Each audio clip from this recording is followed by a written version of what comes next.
Sunday's meeting at Sha Tin will wrap up what has been a very big week here in Hong Kong in terms of racing, with 30 races across the week. Hello, welcome to Racing to Win, everybody. I'm Tom Wood, joined by Paul Lally and Graham Cunningham to take us through the form of the action on Sunday at Sha Tin. Graham, and big day of racing, and we should get a few more clues for the 4-year-old series with the last race, Class 2, 1,800 metres. Yeah, I'm hoping it's going to be Super Oasis, but there are a handful of horses who could step forward. One of the big questions, I think, this week, Paul, is the march of the fancied horses going to continue? The last couple of meetings have been dominated by form horses. Yeah, definitely. And we've got Douglas White having 2 horses already that are odds-on chances earlier on. Weifeng Star in the first, and also Inner Flame.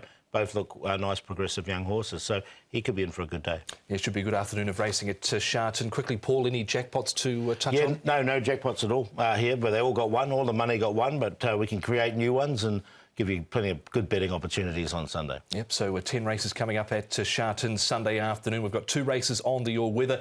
As I said, 10 in total. Quickly on the withdrawals, race number 2 is the only defection. That is number 11, One Happy Star. He has been replaced by V Chevalier for Dylan Moe in the second race on the program. It is meeting number 41, 8 races on the turf, the C course, 2 races on the all-weather. They are back-to-back later on in the program.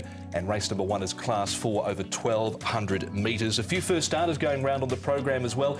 Interstellar dropping into Class 4 for the first time for Dylan Moe. Joyful Chairs is one of the first starters, Alloy Star. You've got Johnny coming out of the Tony Millard stable. Lyle Hewitson riding there from gate number 10, a 3-year-old by Better Than Ready. Ready Conqueror, Weifeng Star was sent out short at his debut. Bravery and Power. Old Havana now in the stable of David Ferraris, and Supreme Witness, a winner in Class 5 last time out, with Joe Moreira staying on board. The 2 horses that have been up to Chung Fa are Bravery and Power and Supreme Witness. Bravery and Power has been up and back on a couple of occasions. Good to slow for the speed map race 1, Graham. Yeah, I think that figures it out pretty well. And then Johnny has been showing up pretty well in his trials. Weifeng Star is a key horse here. He was a bit keen on his first run. He's drawn high this time. I think he can lead if Caris Teton wants to lead, but Caris may well want to get a lead here. Yep, it looks the way for the favourite. But here's a horse. Now, this is one for the future. I don't think he'll win this race, but he's called Glenealy Powers. He's by Tavistock. He's running over 1,200 metres. Keep an eye on him when he gets up to 1,650, because he's definitely improved from his first start, and he could only improve. He ran last. Johnny, this is the first starter here. Now, this horse is 1,102 pounds. He's had 3 trials. He's won a trial. He was a little bit slow out of the gates in his last one, but he's got a forward profile from the trials, and Weifeng Star as well. He was a little bit keen last time. He went out odds-on favourite at his debut run. It was still a really good run for 4th, and he looks like he's come on from that run. Yeah, he went off at 1.8 in the market on that occasion, did Weifeng Star. We'll hear from his trainer now, Douglas White. He was talking to Edward Sadler down at the track on Friday morning. Douglas, Weifeng Star beaten as the favourite on debut. What did you think of the run? I thought he ran with a bit of credit. He did it the hard way from the front. You know, he was always vulnerable. He hadn't been in front in any of his trials up until then, so he probably was a bit fresh in front and out of his comfort zone. And he's a big boy, so I think he still ran with a bit of credit. He's gained a bit of experience, and physically he's come back and he's indicated that the run's done him well. This is easier said than done, but from gate 11, would you like him to be behind horses then? You know, it's difficult to predict the speed of these 1200s. Once, you know, when I was riding, a lot depends when the gates open. So ultimately, it would be lovely if he could get behind a dozen horses and find a nice rhythm. And I'm sure that if he can do that, he'd be very effective and hit the line well. Is he a horse you've got a bit of time for, Douglas? I've got a lot of time for him, and I think that with racing and with the right education and with just a bit of time, he'll furnish into a lovely individual. Your own form, 24 winners for the stable. We're basically at the halfway mark. You're in 5th in the trainer's title. Are you happy with the way things are going? Couldn't be happier. I've got a lot of nice young horses and great team and staff behind me, and got a lovely routine going. So at this stage, very happy. 10 off the lead in the trainer's title. You're 13-time champion jockey. Could you be champion trainer, or are we getting ahead of ourselves? Oh, I think you're jumping the gun here a little bit. I know I'm competitive. That's my second nature. But look, at this stage, it's all about getting every horse to perform at the best that they possibly can, and just keep them in as best condition as I can. So Douglas White playing down his chances of potentially taking out the Trainers' Premiership for this season, but he's got some nice cattle in his yard.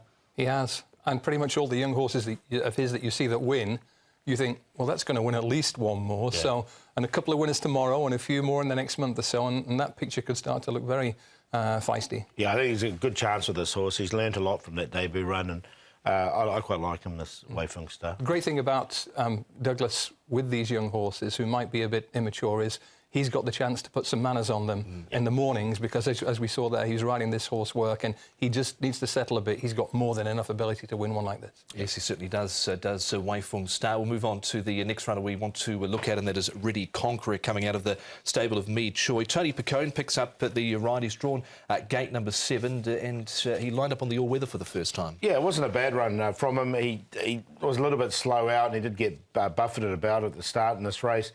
He hit the line okay. It wasn't too bad. This is the all-weather. It's just interesting to see how he goes on the turf. I've just swerved him on this race. Yeah, me too. I was a bit worried about the way he just got outpaced at an important point. He might need a little more distance. Horse that was able to win in Class 5 last start was Supreme Witness, courtesy of a good ride from Joe Moreira. But look at his record in Class 4.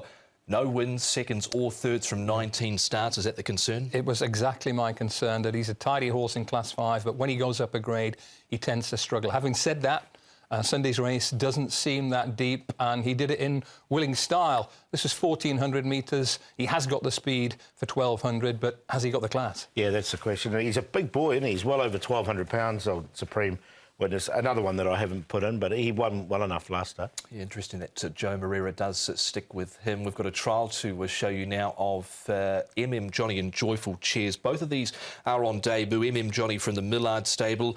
Chased home War of Courage, who has since come out and won convincingly. Yeah, it was a bit of a memory, though, wasn't it? The horse had taken off War of Courage, but it was still a nice enough trial. And since then, before that, he's actually won a trial as well.